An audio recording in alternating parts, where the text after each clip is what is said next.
one world currency. The New World Order. Those are the roots of trouble. I imagine that right now you're feeling a bit like Alice, tumbling down the rabbit hole. Let me tell you why you're here. You're here because you know something. What you know you can't explain, but you feel it. You felt it your entire life. That there's something wrong with the world. You don't know what it is, but it's there, like a splinter in your mind, driving you mad. It is this feeling that has brought you to me. This is your last chance. After this, there is no turning back. You take the blue pill, the story ends. You wake up in your bed and believe whatever you want to believe. You take the red pill, you stay in Wonderland, and I show you how deep the rabbit hole goes. All I'm offering is the truth, nothing more. For we are opposed around the world by a monolithic and ruthless conspiracy that relies primarily on covert means for expanding its sphere of influence, on infiltration instead of invasion, on subversion instead of elections, on intimidation instead of free choice, on guerrillas by night instead of armies by day. It is a system which has conscripted vast human and material resources into the building of a tightly knit, highly efficient machine that combines military, diplomatic, intelligence, economic, scientific, and political operations. Its preparations are concealed, not published. Its mistakes are buried, not headlined. Its dissenters are silenced, not praised. No expenditure is questioned, no rumor is printed, no secret is revealed. But I am asking your help in the tremendous task of informing and alerting the American people. And now, welcome to another episode of Down the Rabbit Hole. Here's your host, it's Popeye. Ladies and gentlemen, welcome to another live edition of Rabbit Hole Radio. It is May 6th, 2023. Tonight, I have a very special guest, and I'm going to get right into it. I'm going to bring her right up. I am excited. Welcoming back to the broadcast tonight is the one, the only, Judyth Vary Baker. Judyth, welcome back to the broadcast, my friend. How are you today? Hi. Are we, can people see us as well as hear us?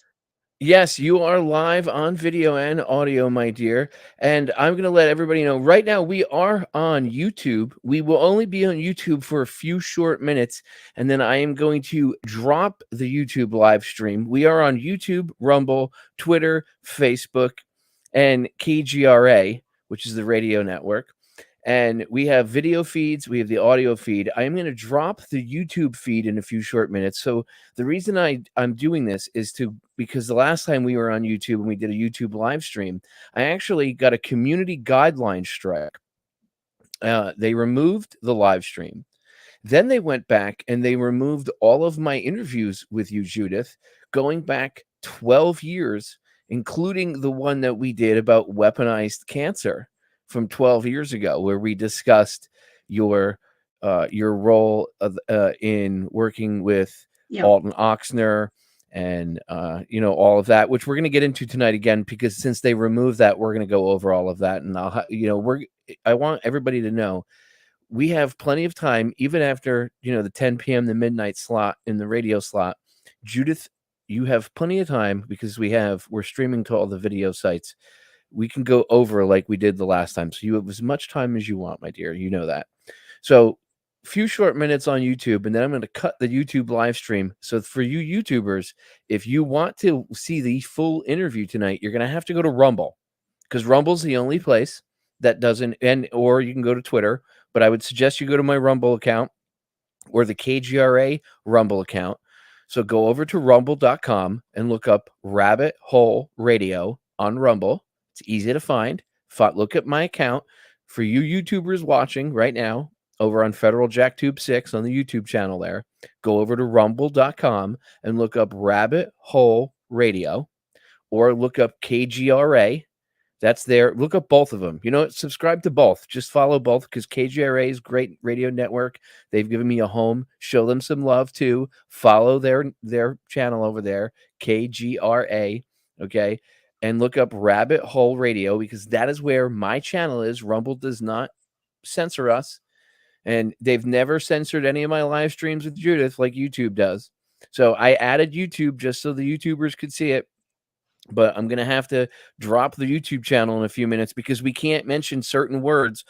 I literally got banned. The interview got banned, Judyth, because it was medical misinformation, because what we said went against the WHO and against the CDC guidelines. But surprisingly, they just said the pandemic was over. Then the head of the CDC just resigned 2 days ago or yesterday. So I guess you know, it's confusing now. Are we allowed to say certain things? Is that over? Or it's very confusing what you're allowed to say on YouTube. So I'm not even going to bother getting another strike.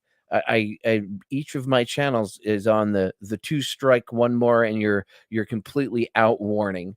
So I figured I would add the 1 YouTube channel so everybody there could get a taste. And if you want to listen to the full interview, you have to go over to rumble.com, and find Rabbit Hole Radio. That's my channel. Subscribe to it, and you can get all the uncensored stuff there, or go over to KGRA and follow them. And you can follow my stuff there too, because every Saturday night, KGRA, that's my radio network here, and they let me broadcast on their network from 10 p.m. to midnight, and they also do my video stuff. So you can follow us there. So anyway, Judyth, welcome back to the broadcast. It is good to have you back, my dear. You look fabulous, by the way. Oh, thank you. My gosh. I'm going to be 80 pretty soon, you know. Yes, your birthday's coming up. Happy birthday. Yep. Thank you. You do not look 80, my dear, at all. Well, I don't feel it, thank heaven, you know. And I don't have to have an alarm clock to get up or anything, you know. I've got this inner clock that, you know, I'm up in the morning. In fact, Elon Musk and I have about the same, about the same schedule. The man doesn't get to bed until about 3 o'clock in the morning, and he's up well before 8 or so, and that's just the way it is. There's just too much to do to sleep, you know. Yeah, I feel you. I look at it. I try to, after surgery, I slept a lot, and now that I'm better, I find myself I get up. I like getting up early. You get more done. There are days I do sleep in. There are days my body is like, no, you need to sleep. But there are those days that, like, my body, like my brain will wake me up at super early, like sometimes 6, 7 o'clock in the morning. And it's like, hey, we got things to do. Get up. You know, get up. My body is like, no, what are you doing? I'm tired. And my brain is like, I don't care. You know, it's definitely sometimes a struggle between the two, but.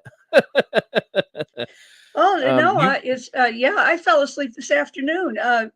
It basically, because it started thundering, I thought, oh, shoot, I can't go outside, you know, and I'll just lie down. And I had made my own sourdough bread. I like to cook my own bread, and it was delicious. And I had some coffee, and that coffee for me could be something that put me to sleep. So all of a sudden I fell asleep. Lucky it wasn't that late. I got up in time for this. It happened to me too. I actually I fell asleep in my office at my studio desk for about an hour today. Unplanned. Same here. Huh. I still doing physical activity after surgery. You know, it's only been like about 5 months since I had all that surgery, so I still I just got my brace off about a little over a month ago. I took the neck brace off, so I sometimes forget. You know, I forget that I even had surgery. You know, I get in that mindset where I think I'm still, you know, since I have it off, I'm like, oh, I'm normal again. And I'll do a lot of physical stuff. And after like an hour or two, all of a sudden I get really tired. And I'm like, oh, why am I tired? Oh, that's right. Oh, that's right. We need to I'm do still something recovering. about making you, getting you back up. As you know, the main thing is to have you ever had a niacin flush? No, what's in what using like niacin itself? Just taking like lots of niacin. Well, you've got to get the kind that says there's niacin out there. It says non-flushing formula. That's not what you want. They will mess up so many things about niacin. You have to be careful anyway with niacin not to take too much of it. But once in a while, niacin, I'd say flush about maybe once a year. Get the kind of niacin that it says nothing about flushing. It will not say none flushing. And I'll tell you a little story. I have my hands full with. I had at one point my daughter and my 3 sons. After the divorce, they were all in my house at the same time. One other daughter was already in college. But imagine how it was in 1989 to have, what do you do with all those teenagers? Well, my son was having his big birthday party. He wanted alcohol. He of course, I wanted to make him happy, but that's not what was allowed at his age. So I said, okay, you tell him we'll have alcohol. And we did. It was all in little bottles, okay? The little bottles were like vanilla, almond, all kinds of extracts. They were 80 to 90% alcohol. And boy, you know what? That made them feel horrible. They tried to, it made them, you want to really get sick, try and drink a lot of that stuff. You know, they were, oh, hey, it's alcohol. Well, it was pretty rough for them. But I did say, well, look, here's something. It's sort of like, this is a drug. This is, it's not illegal, but this will really sock your pants off. Okay, it'll knock you for a loop. So they all got these 7-Ups, and in them I put in the big batches of niacin. Okay, and as they drank, nothing happened for a little bit. And then all of a sudden they started flushing and getting red in the face and all over their arms and hands and everything. What's happening? I said, well, now you know what a high is like, you know. And they were burning up. They thought they were really on some kind of drug. It was really funny. Anyway, I had fun with my kids like that. Then came the day when my son brought home in 1991 a certain, hey, there's the thunder outside, by the way, going on right now. He brought home the film on DVD, or what we would call DVD today, you know, JFK. And here I had probably all these teens were there for the movie night, and I was the chaperone. Our house was very popular.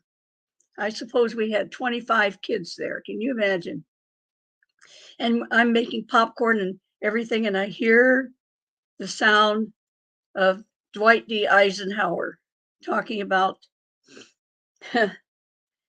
the military industrial complex. And then I hear a little more, and I realize this is a film JFK, and I hadn't seen it, but I knew immediately. And so I called in. I said, what is the name of that movie? And they said, JFK. And I said, okay. I tried to hide my feelings. I knew I couldn't make it. I would certainly bust up. I would give away who I was. And my kids didn't know any of this that had gone on in my life. So I had to leave. I went to a neighbor. I said, please, somebody keep checking on those kids. You know, I mean, after all, it's male and female in there. And God made them male and God made them female, and they are approaching adulthood. So have somebody go over there, please. I have to go to church. And that's what I did. I went to church. And as I, excuse me, even now talking about it is not easy. I knew the time was soon coming. I told a couple girlfriends later about it. Later, when I went for another degree, I told a couple of professors there, because I had to write it. At one point, I had to, for a master's in linguistics and in creative writing is what I went for. and I also wanted to be able to teach it. I was asked to write the opposite about somebody who was famous. The opposite of somebody who was famous. I mean, for example, if it was Marilyn Monroe, instead of her being the most beautiful woman in the world, pretend she was the ugliest and was famous for that or whatever. I chose to write about Lee. It was my first breakthrough. So I'm writing about Lee, that he really shot Kennedy, which is the opposite, of course, what happened. I was trying to delve into the opposite of how people felt about him. And it was the only time I touched that subject in all those years. It was very painful. I have a note about it and everything. But Dr. Just put it this way, his name was Pat Rushin, Rushin, and he might still be teaching. He's probably just retired. But that man, I finally broke down and told him, and I told also one other professor, that I love this man, and that what I've just written is, I had to see what it was like to write about him as if he had actually killed Kennedy, because that's the way everybody else saw him. So it was a very opposite, actually, of the real man, but that's what he had asked us to write about, you know. And so that's in the reason I'm bringing it up is that is in my master's thesis, which is there at the University of Central Florida. Excuse me, it's really, to this day, you can see it gets to me. I finally broke through and started writing something, even though it was the opposite of the truth. Then I realized this is what everybody thinks of him, and it's the opposite. That's why I wrote this. And because this is fiction, we're supposed to be writing. What am I going to do? Because I realized that nobody was sticking up for this man. After all these years, nobody was even attempting to, they had nobody to guide them as to who this man really was. Because his wife, of course, was married and her children now were raised. She is not going to go and stir up the embers of the truth. And I realized what a heavy responsibility I had. I tried to avoid it, but Popeye, I couldn't. So now we can begin. Imagine how I was feeling, but now, finally, 20, 30 years later, here I am. And it's taking forever, but people are finally listening. I think because they've had enough, because the past has influenced the present to such an extent. There's so many things that people couldn't understand, but that makes sense when you realize that a coup occurred in 1963. And Lee Harvey Oswald, one of the reasons he was murdered only 47 hours after he was taken into custody. In other words, the same day that Kennedy was shot, he was arrested an hour like at 1:40. Kennedy was killed around 1:30. He died around 12:30. He died at about 1 o'clock Dallas time. By 1:40, they had Lee Oswald in custody, and we had J. Edgar Hoover. Then we have the documents saying when the SAC there in the FBI asked, should we go and look at these people who threatened Kennedy that are right here in town and this area? He said, no, because we have the true suspect. Just like that. Imagine, no investigation. There was no extra information. They had just gotten that day, Lee Oswald into custody, and Hoover said, that's it. And there are no accomplices. There's nobody else involved. They had that rigged from the beginning. And I'm telling you, what's going on now in our country and around the world has been rigged from the beginning, with outcomes already embedded in our computers and everything. So let's start this because this is huge. This is a big story, and it's it's a lot for people to take in, and that's a good starting place because I know that whole story of you and the kids with the JFK movie is, that's like the lid being ripped off the can. Basically, that was what peeled the lid off for you.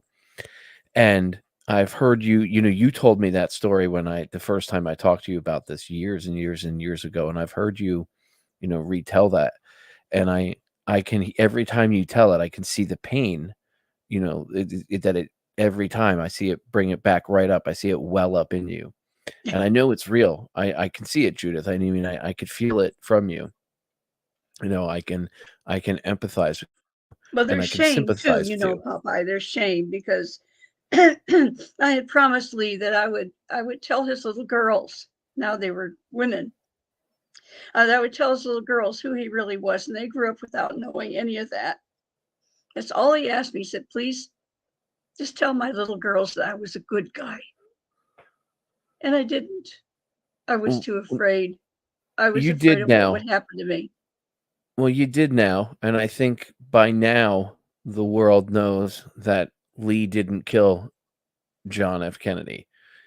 I mean, like Bill Hicks had this famous piece where he was up on stage, and I'm sure you've seen it, where he goes back and to the left, and he's talking about that famous scene where from the JFK movie where Kevin Yep. Costner was showing the film, and he's replaying it where he's taking his hand, and Bill Hicks is like showing how the bullet retracing the bullet's trajectory, and he takes his hand and he moves it through the air and slaps himself in the forehead with it, and he's like, and then he looks up at, he's on the stage, he looks up at what would be the school book depository where Lee supposedly shot from, and he's like, wait, back and to the left, and he's looking up, and he's like, wait, it doesn't make any sense.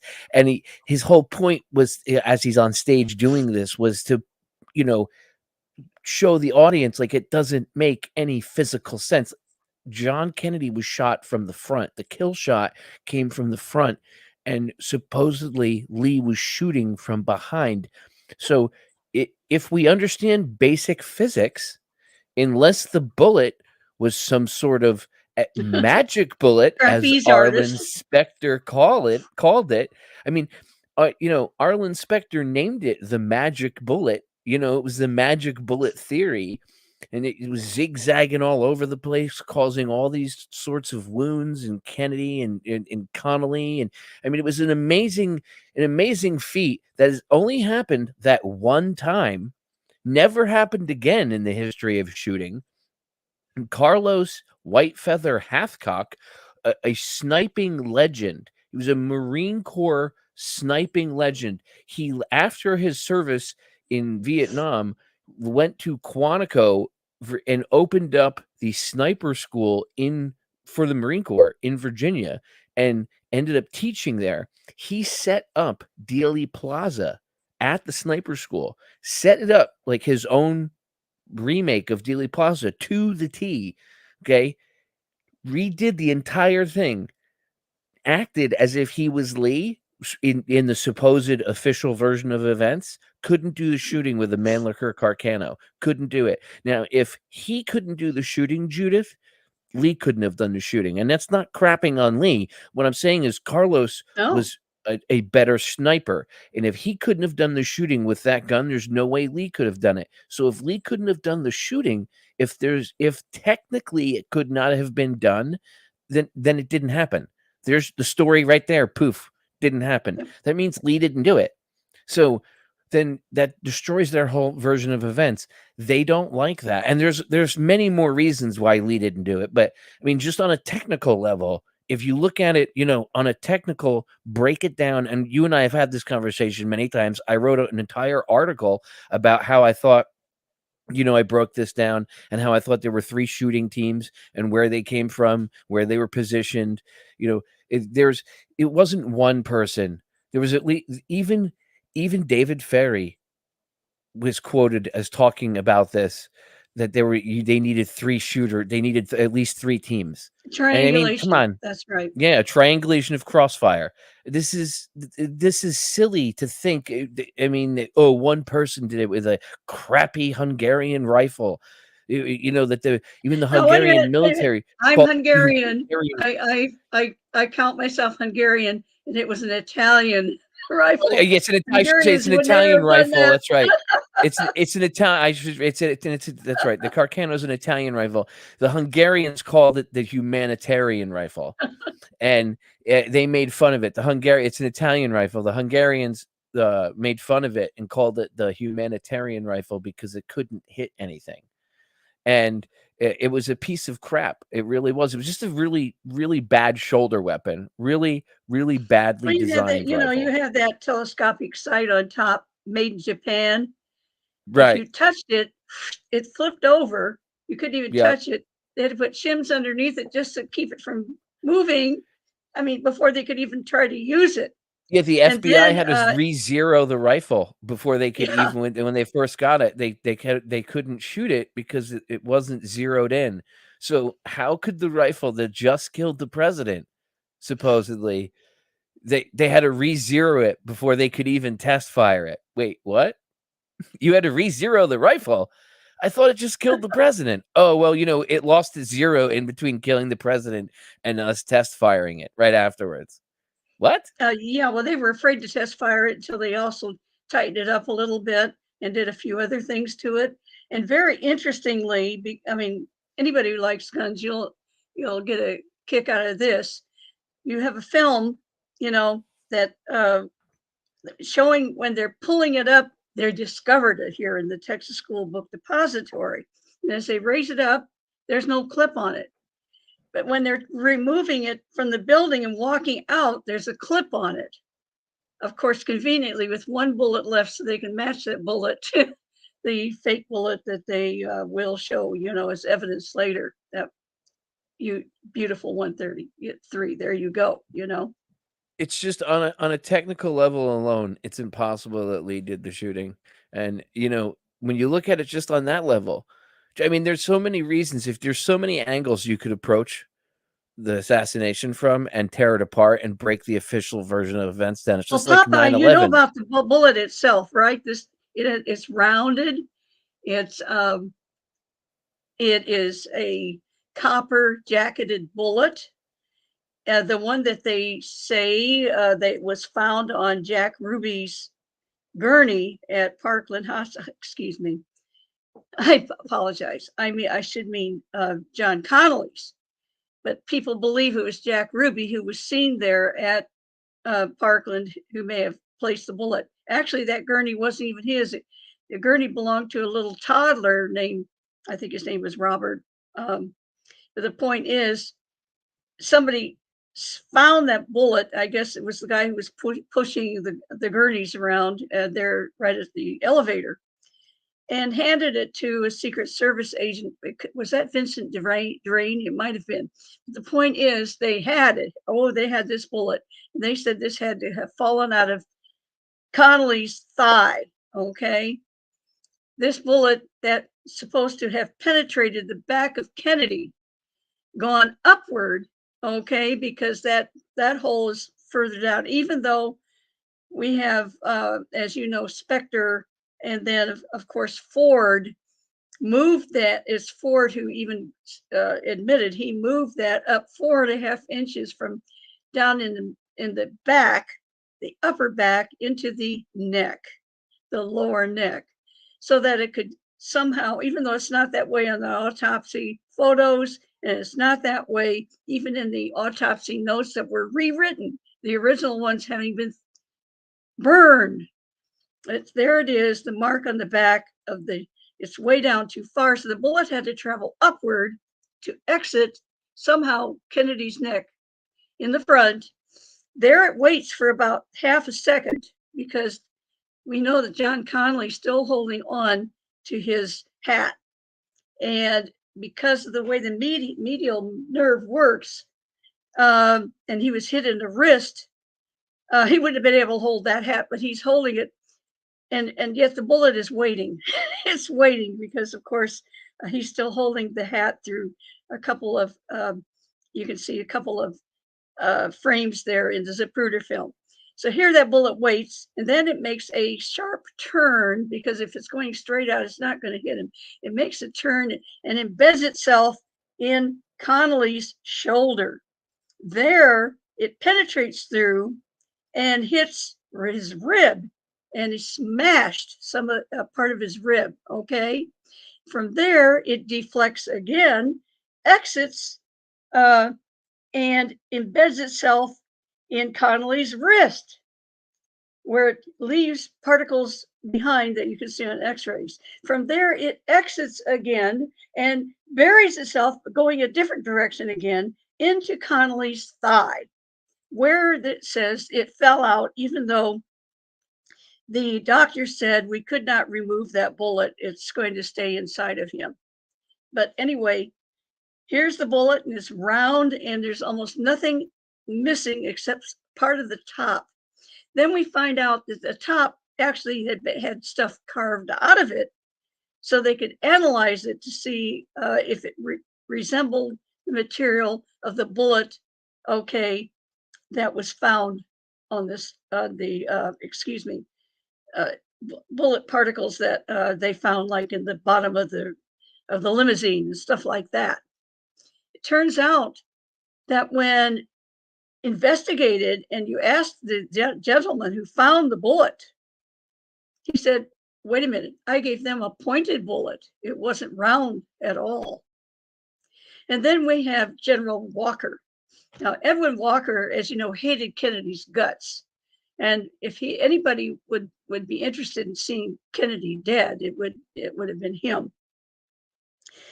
The other thing that's interesting is that this bullet, when Walker saw it, he saw this so-called magic bullet. Next to it was the bullet they said that had been shot at Walker. Now, that occurred back in April of 1963, when Lee Oswald was supposed to first got this rifle, and apparently was unable to shoot and kill Walker and missed him, even though we're talking about it's not a tenth as far as in the Kennedy assassination or any. I mean, it should have been a slam dunk if he were that good, but it missed, and it plunged into past him. It grazed him, and he picked it up, he said, and looked at it. He said, what you've got there on display, he told this to the Warren Commission and to the House Select Committee, okay, the HSCA on assassinations. He said, the bullet you have there on display as copper jacket, he said that was steel jacketed. And by the way, he provided the police report to show it was steel jacketed. And it was smashed. He said the bullet, they showed is almost intact, just like the one supposedly that went through Kennedy, and then it went through Connolly with no damage. The same kind of damage as if you shot it through cotton, okay? I mean, it's just a distortion as it's been fired. That's all, just some rifling on it, like that. And so he says, you have put a substitute bullet in there. We have that on record. Can you imagine? And do you know what they did? They ignored the very man who picked up the bullet that had been shot at him, that he knew very well, the steel jacketed one. They ignored him, and to this day at the National Archives, they show the photograph of these two bullets together. Not surprising. These are the same people that, when as Johnson was being sworn in, took Kennedy's casket and out of the, and smuggled it out, in a car, and smuggled it away so they could take his body and carve the hole and modify the wound so it didn't look like an exit wound, and take the entry wound and make it look bigger and look like an exit wound. Yeah, I met all these people at Jenkins, and especially Dennis David, and by the grace of God, Dennis and I grew up in the same right where Niles, Michigan is, in South Bend, Indiana, we grew up on each other's doorsteps. It's ironic, isn't it, that we were friends, and here he knew so much about the Kennedy assassination, being the officer of the day at that time, in charge of who comes in and went out of the theater there, where they're going to carve up Kennedy's body even more, of course, in that botch of an autopsy. The autopsy itself is a disgrace to the whole profession of medical examiners and coroners. I could go into it. It'd take an hour, but I could tell you so much about that's wrong with the autopsy. No, what they did to his body was ridiculous. It was criminal. It was altering his body. Would be modern day. If we looked at it through a modern day lens, right? You look at it, modern day science, modern day criminal standards, people would be appalled at what they did. But today, people would be locked up, Judyth. People would be thrown in jail, and it would be instantly. People would just say, "Well, you're talking about haven't changed." I mean, right? Well, you see, modern day standards. Back then, they were disgraceful. Right. Well, it was still disgraceful. Right. 60 years ago, it was still disgraceful, and it was still standards. It was still modifying and altering standards. That's why they did it. But I mean, even by today's standards, I mean, they knew that it 60 years ago it was easy to see an entry wound and an exit wound. I mean, small hole in the front, large hole in the back. Doesn't take a genius or a rocket scientist to figure out where the bullet went in and where the bullet went out. Anybody that's ever shot anything could understand where the bullet entered and where the bullet exited. So they had to modify it, because obviously if he's shot in the front and the bullet exited the rear, it destroys the story of Lee being in the book depository. So they can't make up. It's easier to modify the wound than it is to tell the story that the bullet, like you just said, hovered in midair for a second and then did a U-turn, came back through Connolly's shoulder, traveled down through his arm and out his wrist. It's easier because it'd be easier to explain that there were 3 teams of shooters and there were multiple shooters, and Connolly and Kennedy were getting shot from multiple angles. I mean, Connolly screamed out, "My God, they're going to kill us all." The operative word being there meaning there's multiple people. My God, they're going to kill us all. Connolly said that, okay? He screamed that in the limo when they were getting shot at. My God, they're going to kill us all. Not, my God, that lone nut Lee Harvey Oswald is going to kill us all from the book depository. No, my God, they're going to kill us all. So he obviously could tell they were being shot at from multiple angles. Yeah. I mean, you see in the Zapruder film, Kennedy grabs his throat. You can see when he gets shot in the throat. You can see him clearly, his hands go up to his throat and he grabs his throat. And that's when, Jackie leans over to see what's going on. And then Connolly gets shot. And then right after that comes the fatal shot where he gets shot in the head and you see his head go back into the left. And then, of course, they were like, "Oh, that was the gases venting out of his forehead and pushing his head backwards," because that never happens. That's never happened in the history of ever. That was a bullet hitting his head from the front. Okay, there were 3 shooting teams. There was a spotter. If there was somebody in the book depository, it would have been somebody in what they call the God spot, and it would have been a spotter on a radio directing the other 3 shooting teams. Okay, that's it. There wouldn't have been anybody shooting there because there was foliage in the way. There was a tree in the way, and it was a live moving oaks. Object. Yeah, it was it was moving away from them. And what's amazing about this is that it's diminishing all the time, and moving for anybody downward. who's listening who doesn't know, because a lot of our present generation doesn't know any of this, the Warren Commission and the FBI, they built a tower. They decided to show how Lee Oswald shot from this Texas School book depository from the 6th floor instead of they tried to do a film with a camera attached, in other words, to an actual Mannlicher Carcano and shoot out the window, but they had a problem. They had to move all the boxes to get it in the right angle, number one. So the picture you have shows the sniper, so-called sniper, pretending. He's kneeling there to take the shot. There's not one box of books around him. And the other is that he's not even at the right angle in the window there. They actually had to, it didn't work. We know Jim Mars and also James Olmsted, a researcher who people don't know very much about, but he's excellent. And he was unfortunately on the bad side of things. But he had to mention, and so did Jim Mars, there's a pipe there. If you're in the right position and you have the boxes as they were in the photographs, and you try to get the angle, the butt of the rifle hits the pipe. So what do we have in the sixth floor museum? They have moved the pipe up about 14 inches, but they don't even let you get there and try the angle anyway. It's all blocked off with plexiglass. So you can't actually, get there. And they've moved the boxes back. So it looks like there's plenty of room to make the shot, but there wasn't. What did they do? But they built a tower in the road right there on Elm Street. So to get try and get people, they had some snipers, they used, they're very good gunmen, riflemen, shooting from the tower at a limousine. All right, it's supposed to have Kennedy in it and marked and everything.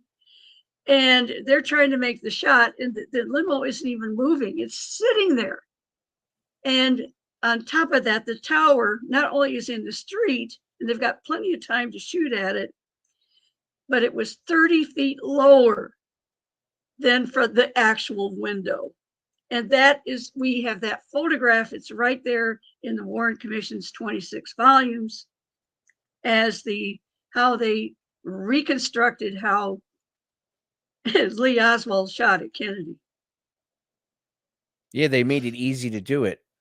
They made it a possible shot. They took all the impossibilities out. They took like several tries, and they only had one shot that made it, and all that kind of thing.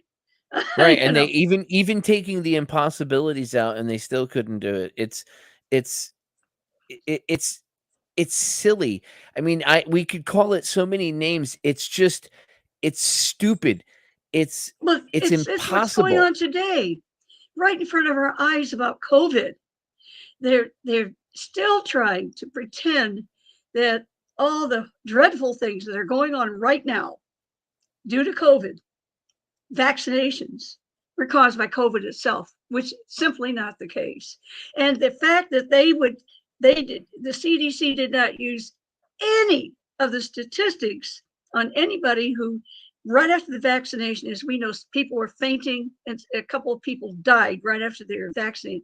They do not start they say, well, anybody that dies up to 2 weeks, even 3 weeks, all right, after the vaccination, they count that as nothing to do with the shot. Only after about 3 weeks. Yeah. How dare they? Before we get into the whole world, we're going to get into that stuff, and I want to get into the whole cancer stuff and all that. Yeah. But when we get into that, I'm gonna drop YouTube because they'll just completely strike the live stream. So that when we get into that whole part, I'm gonna drop YouTube. So before I drop them, and YouTube, just like I said, for when we get into Judyth's cancer research, I'm gonna drop the YouTube stream. So the YouTubers, you guys go over to the Rumble channel. Just go over to rumble.com and look up Rabbit Hole Radio, because I'm live streaming to my Rumble channel there. And you can follow me there. I have to drop the YouTube live stream because the last time I was streaming with Judyth and we got into vaccines, CDC, her cancer research, the live stream got banned. They removed it. I got a strike on my channel, and they went back and then removed all of my other interviews with her going back 12 years. This was like 2 months ago. I did a stream with her 2-3 months ago, I'm and then sorry, Popeye. after, no, sweetie, I'm glad. I don't care. I'll have you on 100 times. I don't care. I was That so glad you made backups, and like you said, you knew I that have you. backups of backups, Judith. I'm used to this. I'm old school. I'm an OG. This is not my first rodeo with censorship. I was getting censored before being censored was cool. So, I'm used to it. So, if everybody go over to my Rumble channel, it's free. It's live streaming there as well right now. Rumble.com, Rabbit Hole Radio on Rumble. It's free. I have to drop the YouTube live stream when we get into her cancer research and stuff, because literally it'll get banned. They'll just remove it and I'll get a strike. So, but while we're talking about the JFK stuff still, I want to, because it all ties together, but Yes. I want to stay on the JFK stuff for a little bit here before we get into your cancer research end of it. When it comes to Lee, and I want to talk about David Ferry for a minute. I have that David Ferry interview, and I've been editing it here and there slowly. I've been, working on it a little bit. It's about 2.5. I think it's like 2.5, 3 hours of it's going to be about 2.5 hours after it's edited. There's a lot about David Vary, I'll tell you. Oh, it's a great interview. I was going back and listening to it. I'm like, oh, this is a great interview. So for the listeners that don't know, Judyth and I did this great interview about David Ferry years ago, and I put it up on YouTube, and it got memory hold. And the original interview, it was one of the things that I had put up, and for whatever reason I couldn't find the edited, like, full rendered version that I had made, and that was up on YouTube, but I have the original raw file, so I'm re-editing the raw file, and I'm gonna release it again. I'm gonna live stream it one night, and I'll put that out on I don't know if I'm able to put that on come YouTube out either. at that time, David Ferry, Mafia Pilot? Yes. It was Okay. right around the time that the book David Ferry and Mafia Pilot had come out. Because, and, we should have get that more book, people. information now. And of course, it ties in with Jack Ruby. We have a lot more information now. Yes, you should. People should get her book, David Ferry, Mafia Pilot. Great book. Me and Lee, and the new book too, the new updated version that you've got out. Where is? Put that up on screen so people can see the. There you go. Lee Harvey Oswald and me. And where can they get that, Judyth? All right. Well, here's the weird thing. People are going to Amazon and they're buying the book by the hundreds and thousands probably, but Amazon takes their money, and a couple of weeks later, they give the money back. I have not had any sales from Amazon on my book now for almost 2 years.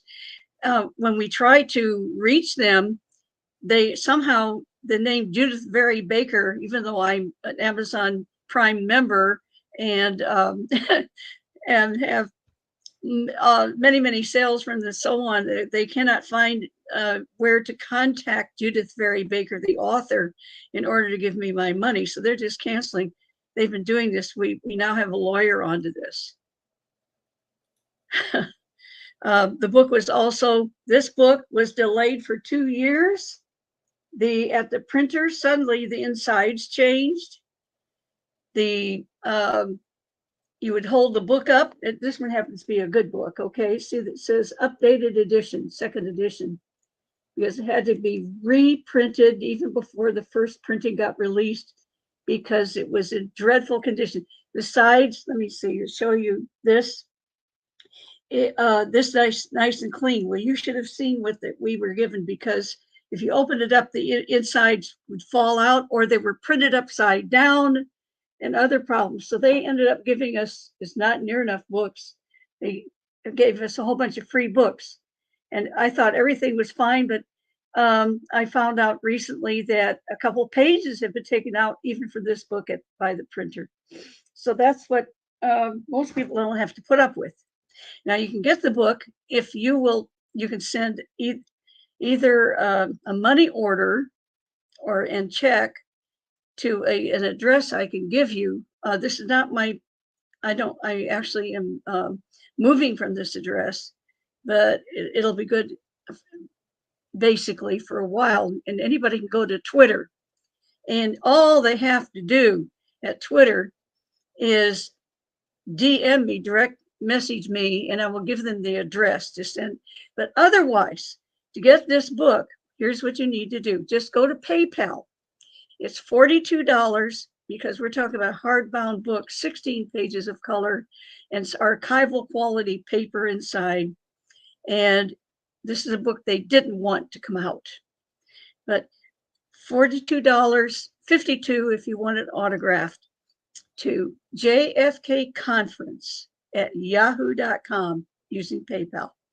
It's that, just think about JFK and conference, because I ran these conferences for 9 years in a row before, well, COVID the last 2 years really messed things up.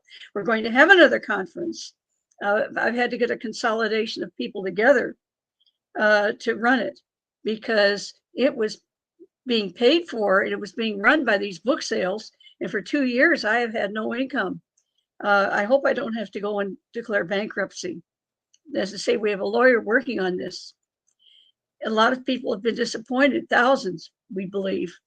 And many have reported to us they cannot get the book from Amazon. So again, JFK conference at yahoo.com. Go to I Twitter. put a banner on the bottom for you, Judyth. Oh, thank you. Yes, at with Twitter, your Twitter you can say, how and do I your get the email. book? And just direct message me on Twitter, and I can give you my address where you can send a money order or a check. And believe me, people want the book, but of course, I'm not getting very many. And I need donations right now, because we want to have the JFK. We have a remembrance ceremony. This is the 60th anniversary. We've been running the ceremony. I have been for the last 6 years in a row, because they used to call it a clown show and all that. Well, we have managed every year to get the permit from the city as a cultural event, as a traditional one, because it's been going on for over 50 years, every single year. I remember doing it with you 10 years ago. Well, there you go. Well, our 10th one is coming up. Okay. And I'm actually going to try to make it out to Dallas this year. Oh my gosh, that would be what. Well, we would love to have you as a speaker, Popeye. Okay. Well, I will try to make it out there for you. That's fantastic. We are not positive which hotel we're going to be in. It could probably be the one you were in. At any rate, please follow me again on Twitter. You'll find out everything. And Twitter, by the way, is the only place where I haven't been kicked off. My Facebook page after 13 years was closed down. I can't reach it. It's there. And but I can't use it. No, you are heavily censored. It is not surprising how censored you are, Judyth. Like, I knew how censored you were back in the day, and I remember how, cloak and daggerish it was to get in contact with you and everything. But I mean, they went back, and I mean, seeing YouTube go and just rip videos of anything we've talked about down. They even went and ripped my interviews with Ed Haslam down and said everything. Yep, all my stuff about Dr. Mary's monkey, medical misinformation. YouTube ripped it down. Said it was anything I've done about Mary's monkey, any interviews I did with you about your cancer research. And that's why I said when we get into all that, I'm going to drop the YouTube live stream. Have they taken any of your other interviews down? Oh, they've ripped they've out of almost 700 radio shows that I have up there, they've muted probably 85% of them. When I say muted, like, you can go to the show and click on the video, and I get comments all the time. People are like, how come there's no audio? The video will work. Like, either the video is gone or the video will play, but the audio is just gone. They just remove the audio. So I mean, I'll have, which kind of angers me, because I'll have videos up there with like 80,000 views. Some of them have over 100,000 views, and they're linked to all these different websites where people have embedded them, and now they can't listen to the interview I did, which is irritating because it totally destroys all those embeds, and they know what they're doing, and they Oh, do yeah. that on purpose. Because now Well, the people other is then the they number of hits. yep I recently went to one of your interviews. I want everybody to know. And I asked a friend to open it up and listen to it because after what you told me, And then we looked at the counter. It didn't change. So I went and opened it up and all that and listened. We looked at the counter, it was still at 869 or whatever. They want to keep them under 1,000 if they can. Okay. yep It they didn't don't move. The change at counter all. didn't move for 2 extra views and it stayed the same. They won't move. It'll like stop at whatever number, and they won't. It'll just stay there. So I mean, you never really know how many views or listens you're actually getting. And I gave up using YouTube. Like I use it as a medium once in a while, but like people will say, "Oh, where'd you go? How come you disappeared?" I didn't disappear. I'm still doing this. I'm just not doing it on YouTube or some of the other traditional platforms anymore because I've gotten tired of putting so much energy and effort into doing something on there only to have somebody just simply press a button and delete all of that work. Russell Brand has had the same problem, went to Rumble, and others who have brains, between their 2 ears. It's So frustrating. it's been, it's a pleasure to talk to you. Let's go ahead and continue. What should we really touch on next? Well, okay, so I want to get into, like I said, I want to get into David Ferry a little bit, and Lee. So David met Lee through The Civil Air Patrol, initially. David Ferry was a commander of the Civil Air Patrol in New Orleans, and he mainly ran it out of Lakefront Airport there, where he was working as a pilot for Eastern Airlines. Yeah, he was he was working as a pilot for Eastern Airlines, but they were in that weren't they they were like I can't remember what it's called. The There was a bit this well it was like that they were like the Reserve Air Force, but that's it's the not Civil Air Patrol. That's what it is, the Civil Air Patrol. Thank you. Yeah. They were Civil working Air together in the Civil Patrol, Air he was Patrol. a commander, and under him were different squadrons, and he would go and lecture these various squadrons. I mean, there were a whole. David Ferry had a lot of followers and was very well respected before he got outed hanky pank with underage Civil Air Patrol, shall we say, inductees. He was inducting them all right. So Right, he was doing things problems he shouldn't have been doing. Well, when he took this one kid up on a joyride, the kid was, they was 17 or 18-year-old, but at this time you had to be 21, otherwise you were a minor. So that today a lot of what he did would not be considered illegal, but it was then, and they got him, and that's the way it went.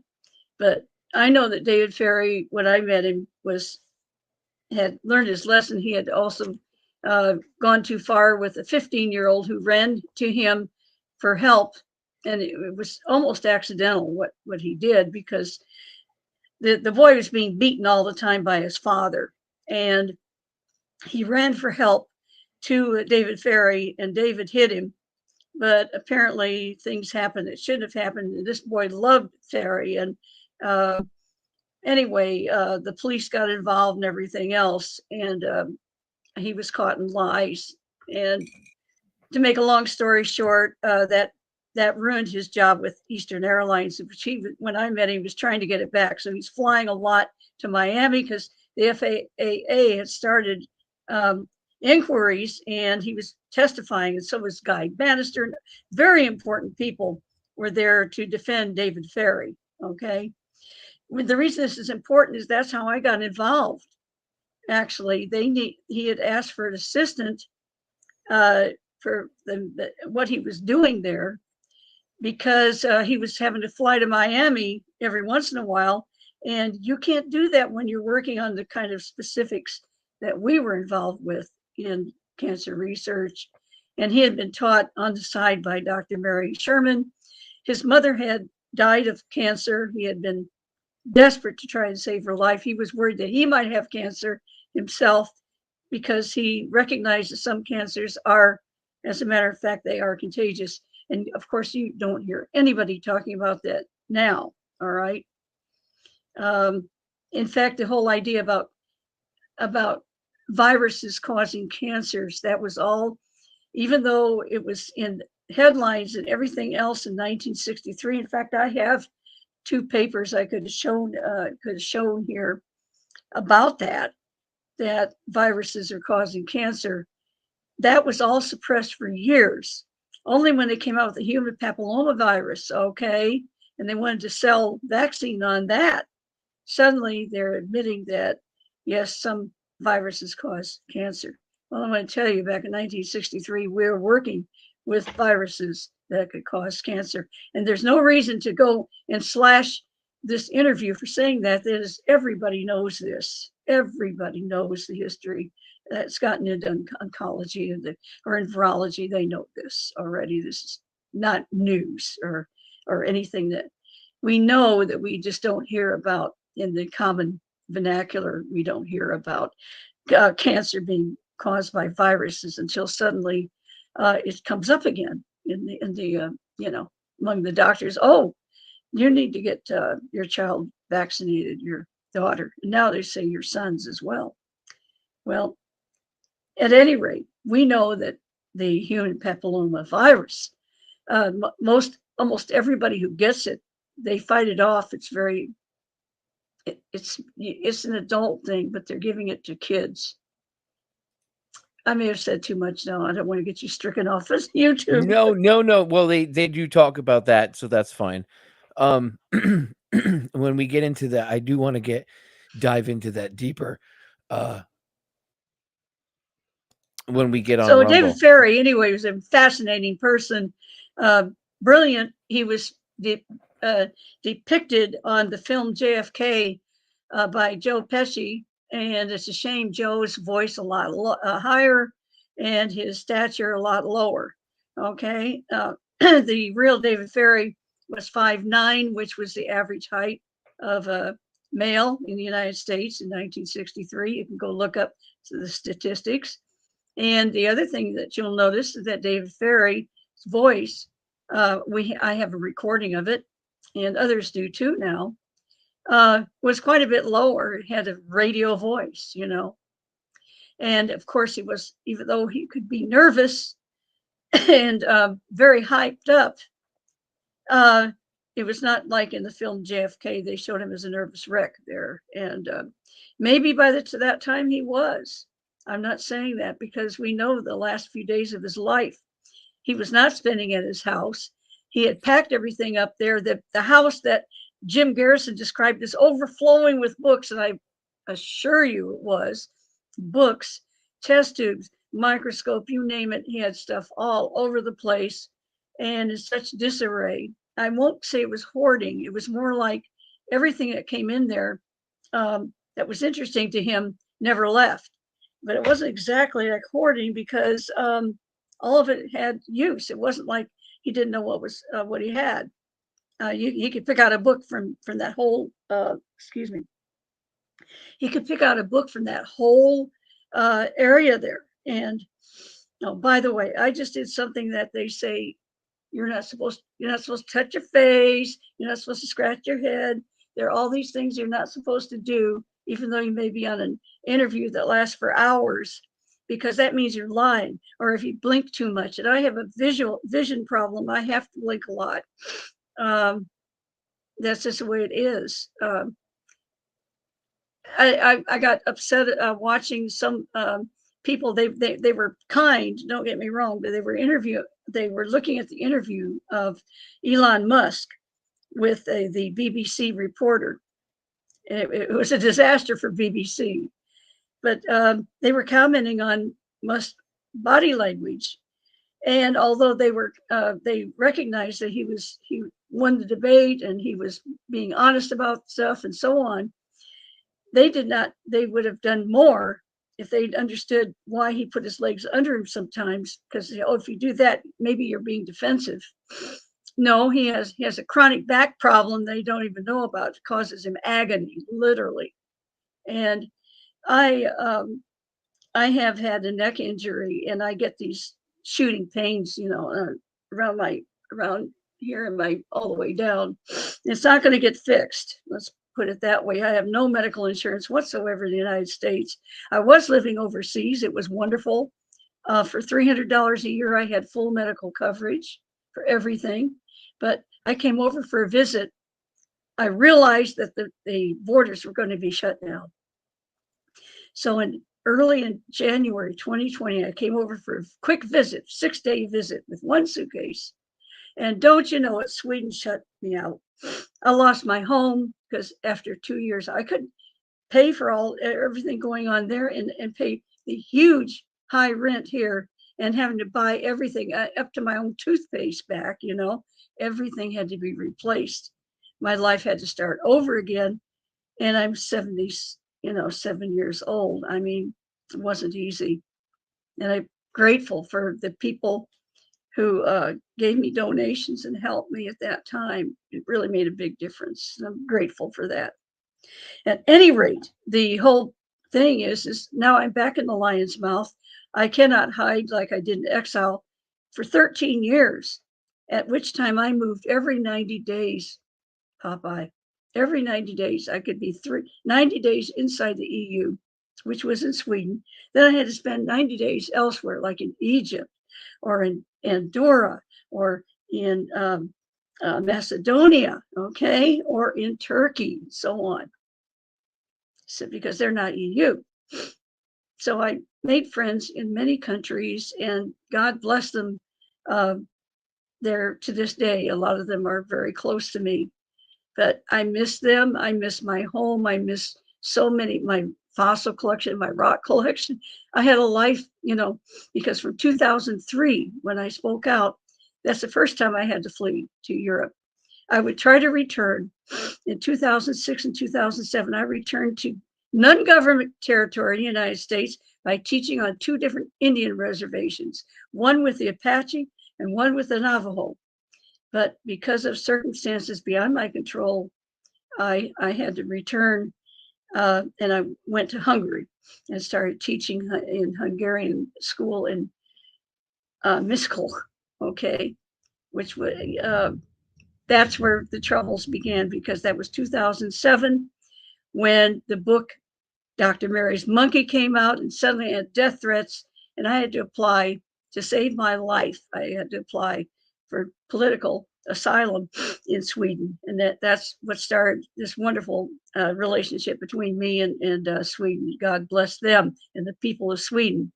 They weren't allowed legally to help me at all, but they did for 10.5 months until I could get Social Security and could find secure ways to live in Sweden at least.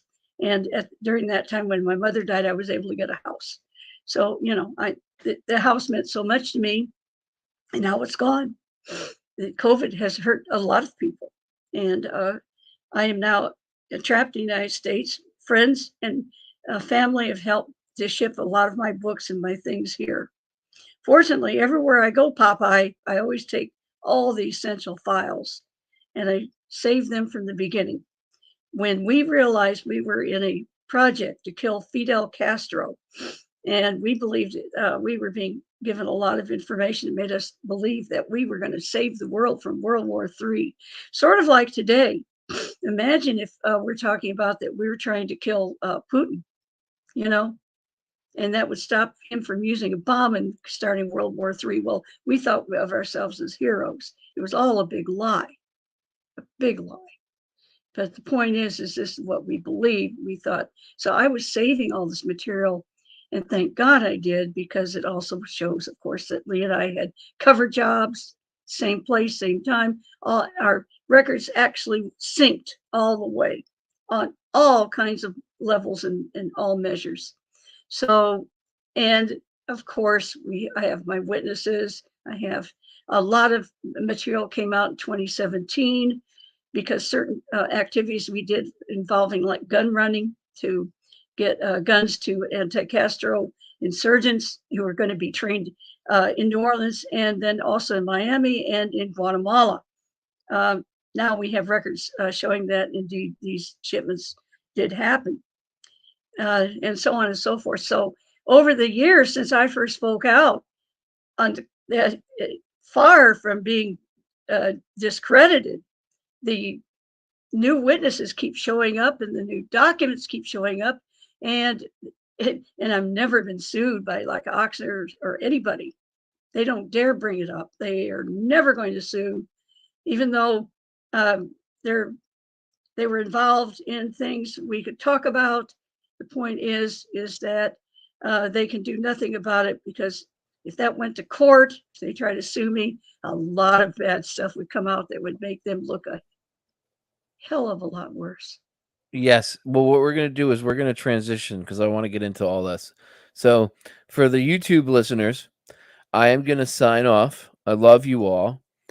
And I want you to go over to Rumble, go follow my channel, Rabbit Hole Radio. Rabbit Hole Radio. I've been getting alerts from Rumble saying that there's a lot of new followers in the past hour, so that's good. Y'all been going over there and following. That's good because Rumble doesn't censor, so that's great. Yay. Follow me over on Rumble, Rabbit Hole Radio, and go check out KGRA. That's the radio network that gave me a home and brought Rabbit Hole Radio back to the airwaves for you all. So show them some love. And I want to thank my producer, Bill, because he always, pulls off miracles and does stuff behind the scenes to make this happen. So thank you, producer Bill, and show KGRA some love and follow them over on Rumble too, because you know what? They got censored because of, my show and other shows that speak truth to power. They got censored on YouTube as well. They got their YouTube channel censored. Same crap. So show them some love over on Rumble and follow KGRA as well. We're going to bounce from YouTube. We're not leaving the radio waves or anywhere else. I'm just going to drop the YouTube live stream. So if you're watching on YouTube right now, go over to rumble.com and follow us over there. We love you guys, and we'll see you over on Rumble.